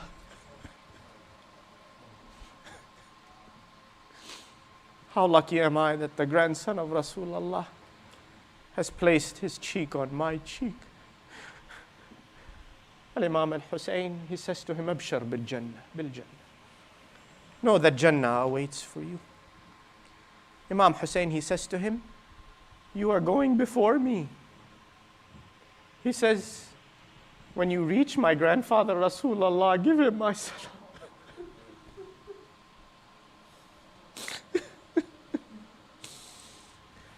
Give my mother Fatima az-Zahra my salam. Imam Hussein picked up the body. My dear brothers and sisters, even amongst human beings, there is some sharaf. There is some humanity, but not these cursed soldiers of Umar ibn Sa'ad la'natullahi alayh. Not the soldiers of Ubaydullah ibn Ziyad la'natullahi alayh. They come and they take the women captives. Even in the code of warfare, that there is some dignity, some honor, that you respect your enemy because of the way they treat the survivors of a battle. But not these men. It is related that they came towards Sham. And not only did they come towards Sham, but when they approached Sham, there's a man named Sahl ibn Sa'ad. Sahl ibn Sa'ad, he relates that I was a companion of Rasulullah. He was an old man by that point. He says, I came to Damascus and I saw the banners and the flags from the turrets, from the walls. And I saw the people celebrating as if there was some celebration, there was a Eid, there was some great event that was occurring. And as I rode forward, he says, I saw that there were some ladies who had been chained. Hands had been tied. And that they were being made to walk in a group, and in the middle of them there was a soldier riding on a horse, and in his hand was a spear. And when I looked at the spear, Sahl ibn Sa'ad, he says, I looked at the top of the spear, I saw a head on top of that spear. He says this head was Nurani, had Nur. And all around it, the ladies were being made to march into Sham. He says, as I came closer to them, I saw a young girl walking. He says, I came to her, I said, Ya bunayya ana Sahl ibn Sa'ad. Min sahabi Rasulillah sallallahu alayhi wa alihi wa sallam. He says, oh little girl, I am Sahl ibn Sa'ad of the companions of Rasulullah. هل لك حاجة? Do you have a need that I can fulfill to you? He says, the little girl looked at me and she says, Ya ibn Sa'ad. She says to the companion of Rasulullah, she says, قل لصاحب هذا الرأس يقدم أمامنا. She says, tell the soldier who is carrying the spear with the head of Al-Hussein to move forward, go forward away from us. لكي يشتغل الناس بالنظر عليه ولا على بنات رسول الله.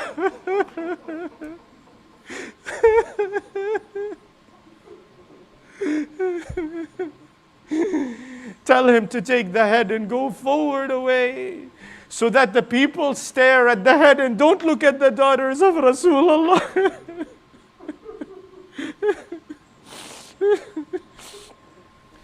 They brought the ladies of the Ahl al-Bayt into the Khariba of Sham.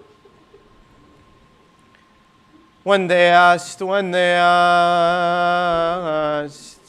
Al-Imam al-Sajjad, what was the most difficult moment for you, Ya ibn Rasulullah? He said, Ash-Sham, Ash-Sham, Ash-Sham. The ladies, the daughters of Rasulullah, the Sabaya, the captives, were kept in the Khariba, in a prison. It had no roof on top of it. Al-Imam al-Sajjad, he says to Minhal, oh Minhal, I am witnessing with my own eyes the sun beating down on my Amma Zainab, on my Amma Kulthum, day and night. The sun is beating down, the heat is upon them. They have been held captive in this place. They say the news reaches the castle of these prisoners, these captives in the Khariba of Sham. One lady, they say, she gets dressed in her fanciest of clothes. She calls her servants after hearing there are captives. She descends down towards the prison. She approaches the door of the prison. She comes to the door of the prison. The servant puts the chair down for her in front of the door of the prison. She sat down on the chair. Inside, she could see the ladies who have been held captive. Inside, Sayyida Zainab. It is related.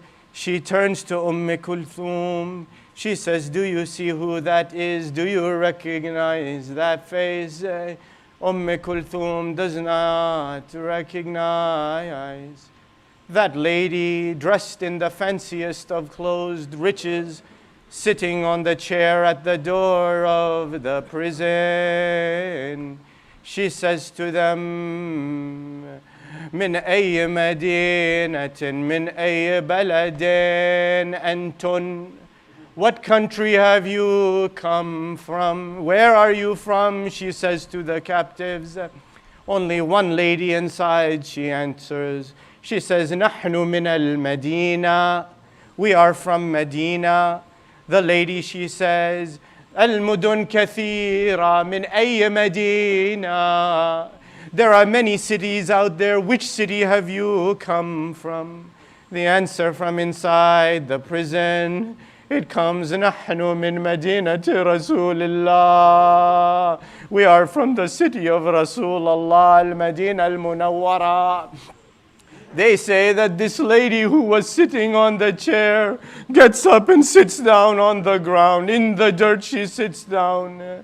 The lady in the prison, she says to her, لِمَاذَا جَلَسْتِ عَلَى الْأَرْضِ? Why have you gotten down from the chair? Why are you sitting now on the ground? She says, because you mentioned the name Madinati Rasulillah.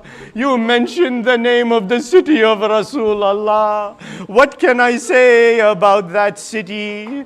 They say the lady, she asked, she says, Ya ukhayya, أسألك عن دار في المدينة. I want to ask you about one house, particularly in Medina. She says to her, which house do you want to ask about? She says, أسألك عن دار علي ibn Abi Talib. I want to know what has happened to the house of Ali ibn Abi Talib. She says to her, the answer comes from inside the prison. لقد خلفناها تنعى على أهلها. We left that house. It is mourning for its people, mourning the loss of the inhabitants, the household. Then the lady, she asks, pointing into the prison, she says, أسألك أين الحسين? Where is Al-Hussein? أين علي ابن الحسين؟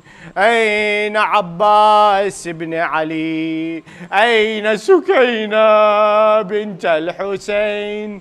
This lady is Hind, the wife of Yazid, who they report used to be an attendant in the house of Ali ibn Abi Talib, working in the house of Ali ibn Abi Talib.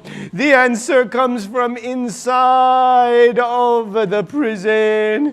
أما سؤالك أين الحسين فرأسه أمام زوجك يزيد. As for Al-Hussein, his head is in front of your husband Yazid. أما علي ibn الحسين, as for السجاد فإنه عليل مريض لا يستطيع أن ينهض.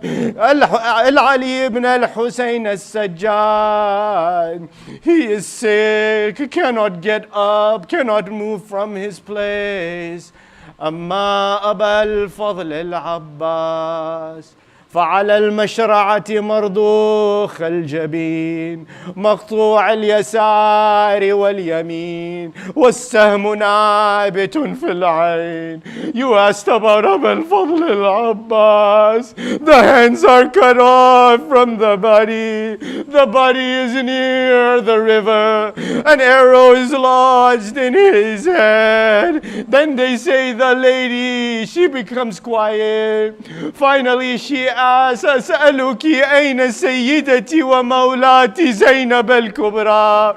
I want to know, where is my master Zainab? Where is my master Zainab? And then the voice comes from inside the prison. أنا زينب اللي يحجون عني. I am Zainab, the one who you are asking about. Here is Zainab in front of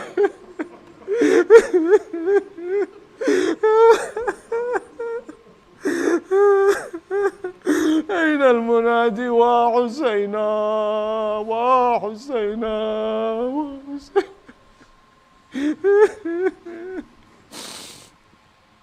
وسيعلم الذين ظلموا على محمد أي منقلب ينقلبون والعاقبة للمتقين. إنا لله وإنا إليه راجعون. باسمك العظيم الأعظم الأعز الأجل الأكرم يا الله. اللهم إنا نسألك وندعوك ونقسم عليك بحق الزهراء وأبيها. My dear brothers and sisters, as through the name of Fatima al-Zahra, as through the name of this mother who mourns with us every night, she remembers Al-Hussein. اللهم إنا نسألك وندعوك ونقسم عليك بحق الزهراء وأبيها وبعلها وبنيها والسر المستودع فيها. لعن الله ظالميها. اللهم شافي كل مريض. اللهم رد كل غريب. اللهم فك كل أسير. اللهم غير سوء حالنا بحسن حالك يا كريم. اللهم وفقنا لمراضيك وجنبنا معاصيك وثبت أقدامنا على صراطك المستقيم وخذ بأيدينا إليك يا أرحم الراحمين. وفرج عنا يا الله فرجا عاجلا قريبا كلمح البصر وهو أقرب من ذلك. وافرغ علينا صبرا وتوفنا مسلمين. والصلاة والسلام على سيدنا محمد وآله الطيبين الطاهرين.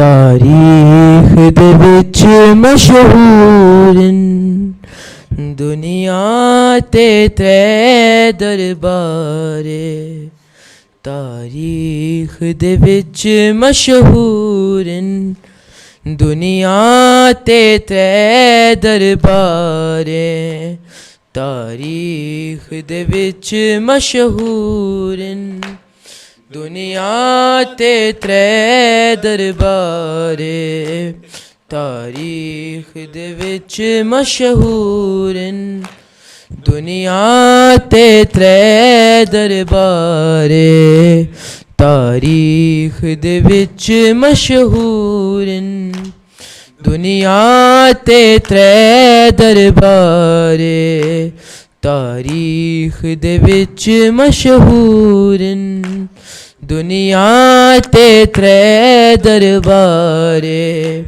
ए ओ दरबार है लोगों जड़े गए सादात कुमारे तारीख दे विच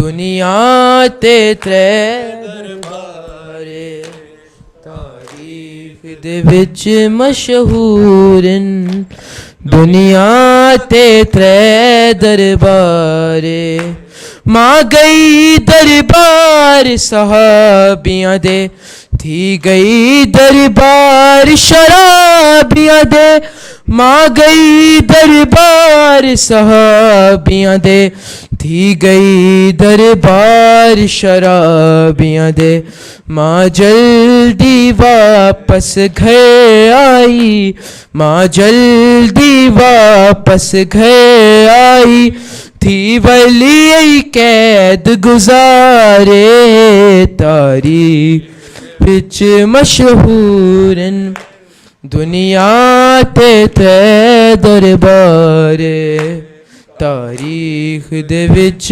मशहूर दुनिया ते त्रै दरबारे मां बुर के विच थी बाजरदा टुर टुर दरबार च अपने हाँ मां बुर के विच थी बाजरदा टुर टुर दरबार च अपने हाँ त्रै दरबारां तो पहले हिन त्रै दरबारां तो पहले हिन हर शहर दे विच बाजारे तारीख दे विच मशहूर दुनिया ते त्रै दरबारे तारीख दे विच मशहूर दुनिया ते त्रै दरबारे हिक मस्जिद नबवी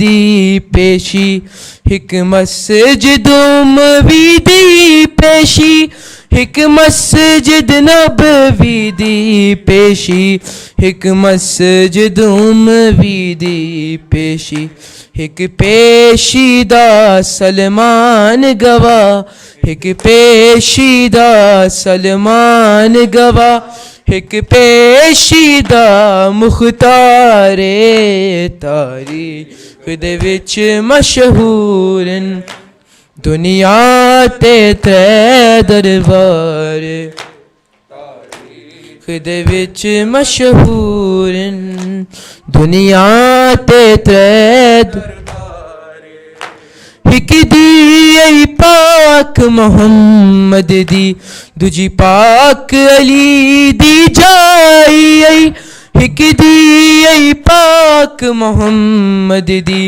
दूजी पाक अली दी जाई तेजी दी मजलूम हुसैन दियई तेजी दी मजलूम हुसैन दियई जड़े जख्मी हिन रुख सारे तारीख दे विच मशहूर दुनिया ते त्रै दरबारे तारीख दे विच मशहूर दुनिया ते त्रै दरबारे ए ओ दरबार ने हैलों को जड़े गए सादात कुमारे तारीख दे विच मशहूर दुनिया ते त्रै दरबारे तारीख दे विच मशहूर दुनिया ते त्रै दरबारे Hussein,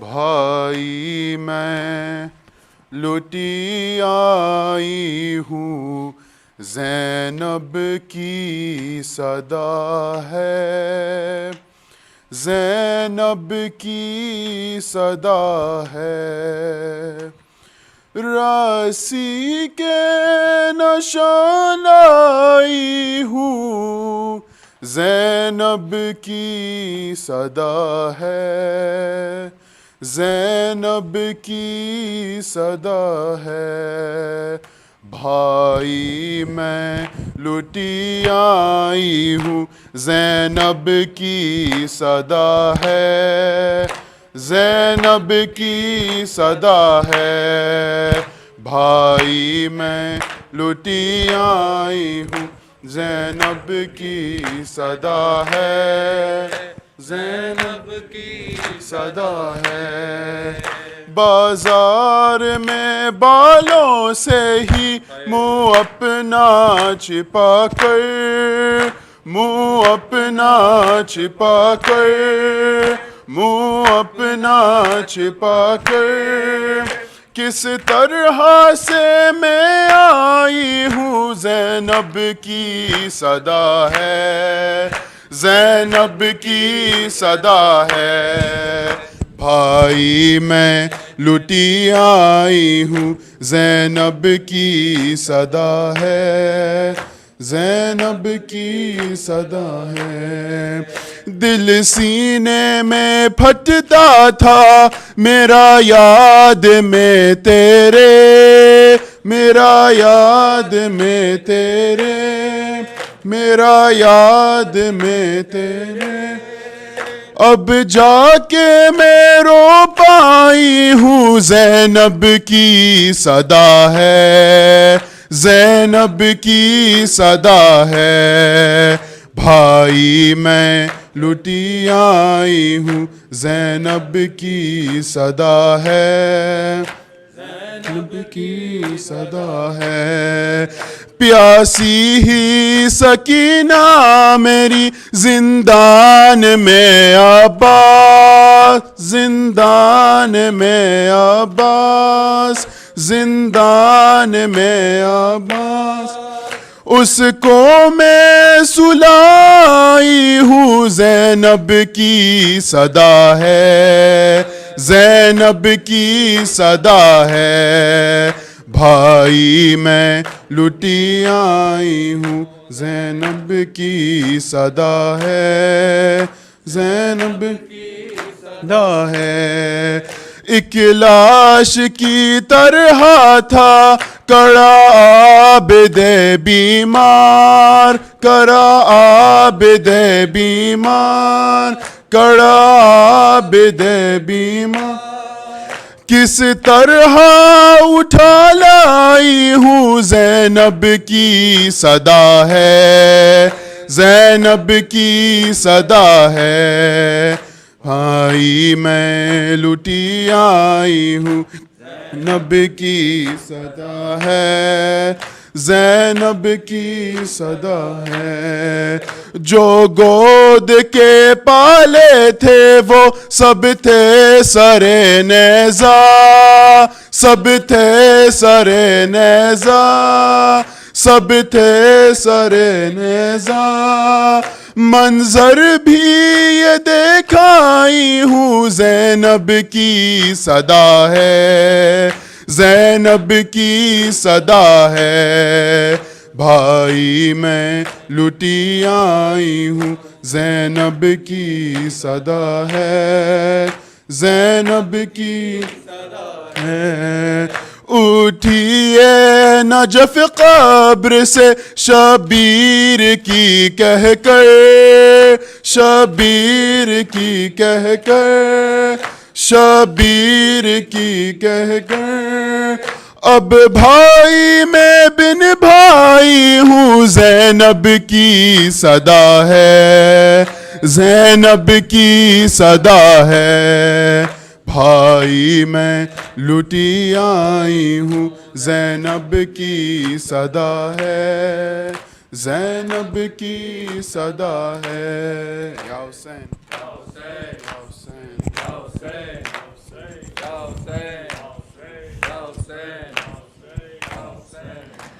शाम है शाम, शाम है शाम, शाम है शाम, शाम है शाम।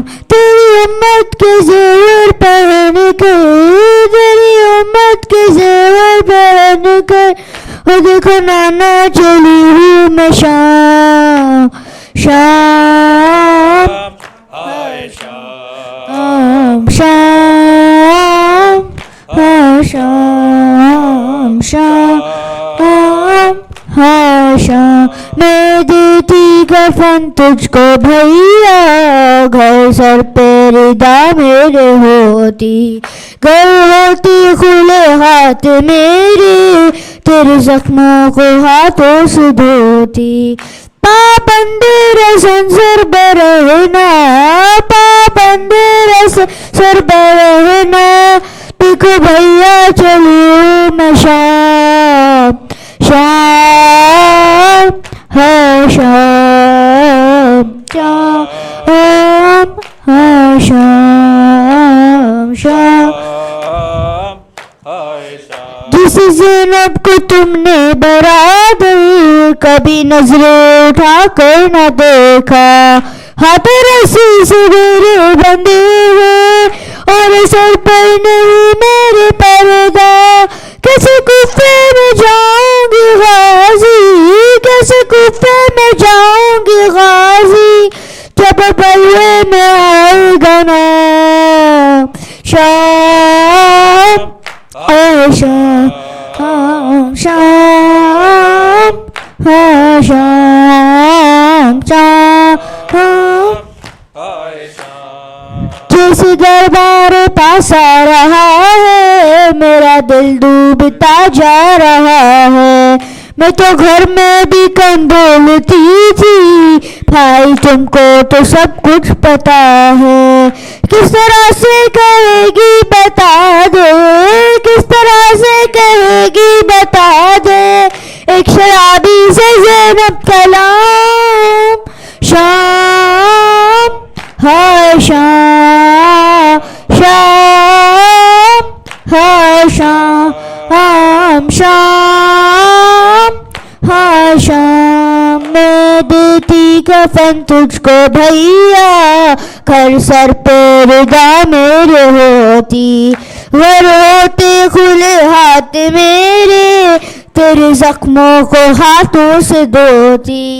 पाबंदे सर सर बरहना, पाबंदे सर सर बरहना, देखो भैया चली हूँ मैं शाम, शाम शाम, शाम है शाम, शाम है शाम। तेरी उम्मत के ज़ेवर पहन कर, तेरी उम्मत रात के ज़ेवर पहन कर, और देखो नाना चली हूँ मैं शाम, शाम है शाम, शाम है शाम, शाम है शाम, है शाम, है शाम, है शाम, है शाम, है शाम, है शाम.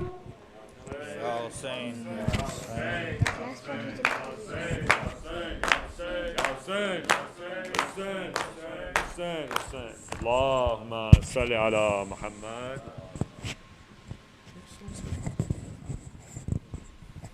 بسم الله الرحمن الرحيم. اللهم صل على محمد عبدك ورسولك وحبيبك وصفيك ونبيك وخيرتك من خلقك وحافظ سرك ومبلغ رسالاتك، وعلى علي أمير المؤمنين ووصي رسول رب العالمين، وعلى الصديقة الطاهرة فاطمة الزهراء سيدة نساء العالمين، وعلى سبطي الرحمة وإمامي الهدى الحسن بن علي المجتبى والحسين بن علي سيد الشهداء غريب كربلاء، ورحمة الله وبركاته.